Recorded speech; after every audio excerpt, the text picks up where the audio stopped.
열왕기상 13장은 유다의 한 예언자가 하나님의 명령을 받고 여로보암 왕과 북이스라엘이 쌓은 불법적인 제단을 심판하는 장면으로 시작합니다.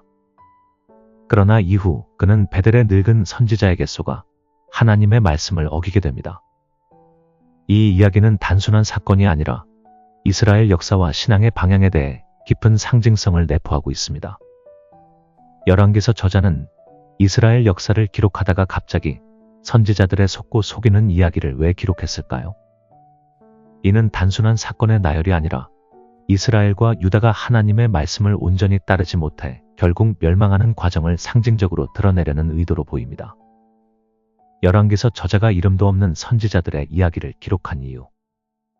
열왕기서 저자는 이스라엘의 역사를 기록하며 왕들과 주요 인물들의 이름을 자세히 밝히고 그들의 행적을 서술하였습니다. 그런데 열왕기상 13장에서는 선지자의 이름조차 언급하지 않고 하나님의 사람 혹은 늙은 선지자로만 지칭합니다. 역사 기록에서 이름을 밝히지 않는 인물을 주인공으로 삼은 경우는 거의 없습니다. 이는 특정 인물의 사건으로서가 아니라 상징적 의미로 읽도록 유도하는 측면이 있습니다. 하나님의 명령을 받았음에도 다른 선지자의 말에 속아 이를 어기게 된 이 사건은 앞으로 이스라엘 역사의 많은 부분을 설명합니다. 남유다와 북이스라엘은 하나님의 말씀을 지키지 못하고 서로 오해와 갈등 속에서 함께 멸망하는 과정을 이 이야기가 상징적으로 보여줍니다. 선지자들이 속고 속이는 과정과 이스라엘 역사와의 대비.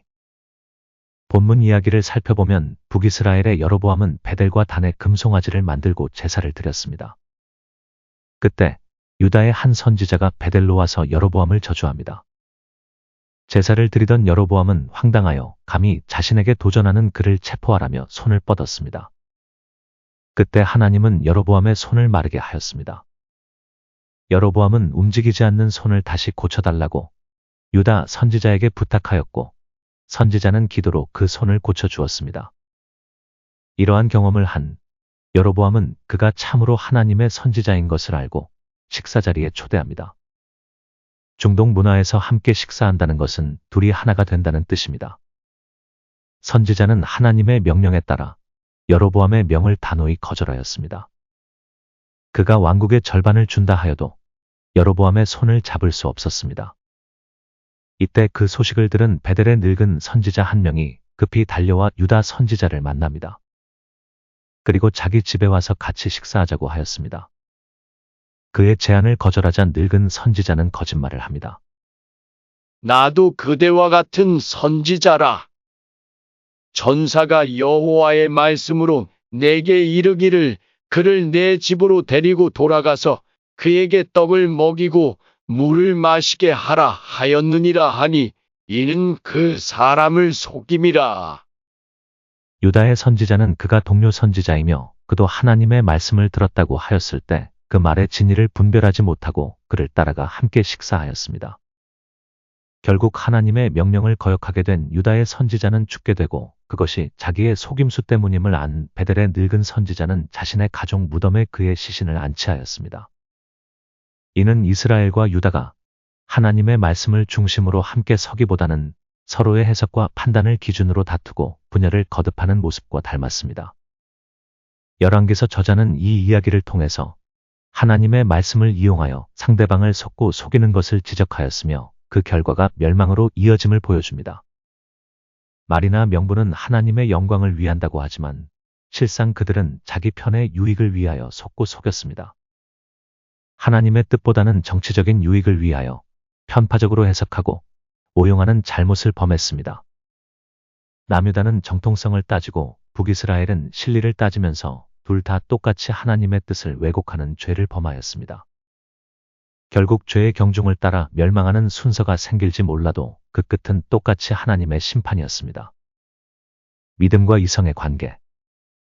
남유다의 예언자가 하나님의 말씀을 직접 들었음에도 베델의 늙은 선지자의 말을 따르게 된 것은 그가 믿음만을 강조하고 논리적 분별력을 등한시했기 때문입니다.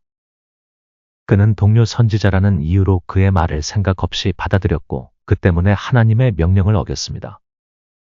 오늘날에도 믿음만을 강조하며 이성적 판단력을 간과하는 신앙적 태도를 가진 사람을 종종 볼 수 있습니다. 성경만 보면 되었지. 무슨 세상 책을 보느냐?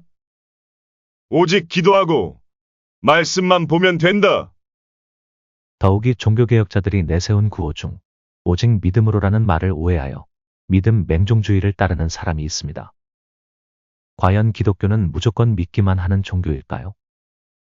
본문에 나오는 유다의 선지자는 베델 선지자의 말을 하나님의 말씀이라고 철석같이 믿다가 결국 죽고 말았습니다. 분별 없는 믿음처럼 위험한 것은 없습니다. 누가는 사도행전에서 이렇게 기록하였습니다. 베레아에 있는 사람들은 데살로니가에 있는 사람들보다 더 너그러워서 간절한 마음으로 말씀을 받고 이것이 그러한가 하여 날마다 성경을 상고함으로. 베레아 교인들이 데살로니가 교인들보다 뛰어난 것은 바울의 말씀을 받고 이성적 능력을 사용하여 판단하였기 때문입니다. 그러므로 하나님의 말씀인 성경을 해석하는 능력은 매우 중요합니다. 요한 칼빈은 목회자를 양성하기 위하여 제네바 아카데미를 설립하였습니다. 그 학교는 주당 27시간 수업을 하였는데 신학 3시간, 히브리어와 구약 혹은 신약을 8시간 가르쳤고 나머지 16시간은 모두 인문학 수업이었습니다. 그리스의 웅변가들과 시인들 5시간, 윤리학 3시간, 물리학과 수학 3시간, 수사학과 논리학 5시간을 가르쳤습니다. 거의 대부분의 성경을 주석한 칼빈은 성경 해석에 필요한 중요한 요소는 바로 인문학적 토대 위에 성경을 해석하는 것이라 생각했습니다. 칼빈은 기독교 강요에서 이렇게 말하였습니다. 믿는 것이란 아무것도 모르고 다만 우리의 감정을 교회에 순종하는 것으로 내맡기는 것이란 말인가. 신앙이란 무지에 서는 것이 아니고 인식 위에 서는 것이다. 그리고 이것은 진정 하나님을 아는 인식만이 아니고 하나님의 뜻까지 아는 인식이다. 예레미야 시대 거짓 선지자들도 하나님의 말씀을 인용하며 설교하였지만 하나님의 말씀을 제대로 해석하지 못했습니다. 그들은 시대 상황을 분별할 줄 몰랐고 역사를 바로 해석할 줄도 몰랐습니다. 그저 평안 주시고 복 주실 줄 믿습니다만 외치다 하나님의 심판을 받고 멸망하였습니다. 열왕기상 13장에 나오는 유다의 선지자는 능동적으로 누구를 속이지는 않았어도 판단력과 분별력을 사용하지 않는 잘못을 범했습니다. 이 이야기는 현대 그리스도인들에게 다음과 같은 3가지 중요한 교훈을 제공합니다. 첫째, 하나님의 말씀을 기준 삼아야 합니다. 남유다 예언자는 늙은 선지자의 거짓말에 속아 하나님의 명령을 어겼습니다. 이스라엘도 하나님의 뜻보다 인간의 판단을 따랐습니다. 현대 그리스도인들도 하나님의 말씀을 최우선으로 삼아야 합니다. 사람의 말보다 하나님의 뜻을 존중하는 자세가 필요합니다. 둘째, 신앙 공동체의 바른 지도력이 필요합니다.